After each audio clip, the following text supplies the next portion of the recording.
Proses bagaimana bertransformasi proses dari yoga praktek di Bali, tadinya spiritual, tadinya sangat kental dengan ritualistik, kemudian sekarang menjadi bertransformasi, semua aspek-aspek yang ritualistik menjadi lebih mudah bisa diakses oleh semua orang.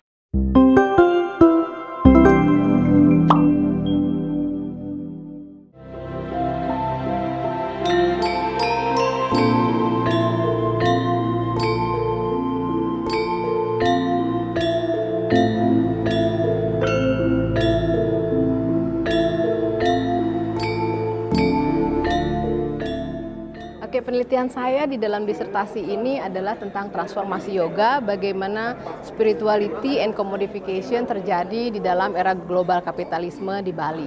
Ada beberapa transformasi, bentuk-bentuknya seperti ideologi, proses bagaimana bertransformasi proses dari yoga praktek di Bali, tadinya spiritual, tadinya sangat kental dengan ritualistik, kemudian sekarang menjadi bertransformasi, semua aspek-aspek yang ritualistik menjadi lebih mudah bisa diakses oleh semua orang. Kemudian juga ideologi-ideologi yang berubah, tadinya spiritual, kemudian sekarang berbentuk menjadi lebih kepada physical aspek, lebih kepada commodity, semua simbol-simbol spiritual yang awalnya sangat sakral, berubah menjadi mudah digunakan, seperti contohnya cakra, yang tadinya adalah merupakan simbol-simbol spiritual yang tidak bisa diakses, sekarang menjadi mudah bisa kita gunakan atau accessible, seperti di dalam kristal, batu untuk proses healing atau penyembuhan di dalam latihan yoga itu sendiri. Kemudian dampak apa saja, konsekuensi apa saja yang terjadi di dalam proses transformasi di Bali itu sendiri. Yang pertama adalah local economic consequences. Jadi ada banyak sekali manfaat dari perkembangan global di Bali. Yoga praktek ini mengundang banyak sekali turis yoga yang datang, event-event internasional seperti misalnya Bali Spirit Festival di Yoga Band. Ini juga memberikan banyak sekali dampak ekonomi lokal.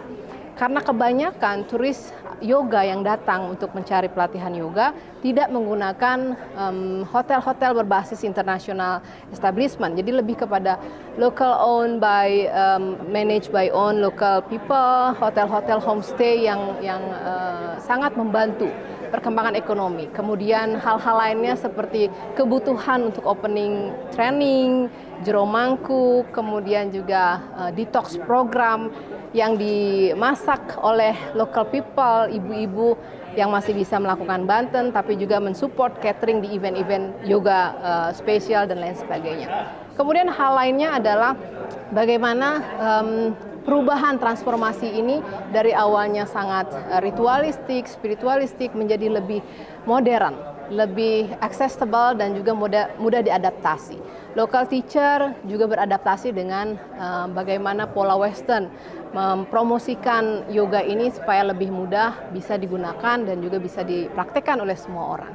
Dalam proses globalisasi spiritual dan menjadi dikomodifikasikan, pastinya ada juga dampak negatifnya, yaitu pergeseran dari isu-isu spiritual atau semua proses esensi, authenticity praktek yoga di Bali ini sangat dominan bergeser, sangat banyak bergeser.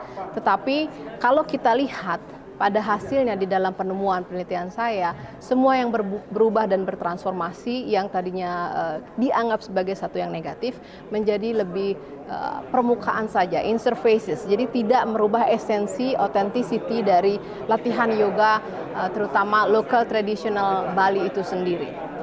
Suatu hal yang perlu diadaptasi oleh yoga teacher, local yoga teacher adalah bagaimana mengeksplorasi untuk bisa mengikuti tren dari demand turis yang menginginkan program yoga praktis untuk dalam kebutuhan spirituality atau healing.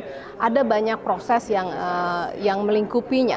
Misalnya hal-hal lain yang menjadikan satu package di dalam latihan yoga, bukan hanya terpaku kepada yoga latihan itu sendiri. Hal-hal unik yang tidak didapatkan di tempat lain. Local yoga teacher harus beradaptasi dengan juga tools dari globalisasi itu sendiri. Misalnya harus ramah dengan teknologi. ya bagaimana produk-produk yang dihasilkan oleh kapitalis dan globalisasi itu sendiri, yaitu produk teknologi, Instagram, YouTube channel, TikTok, itu adalah satu tools yang juga membantu promosi dari local teacher menjadi global, internasional.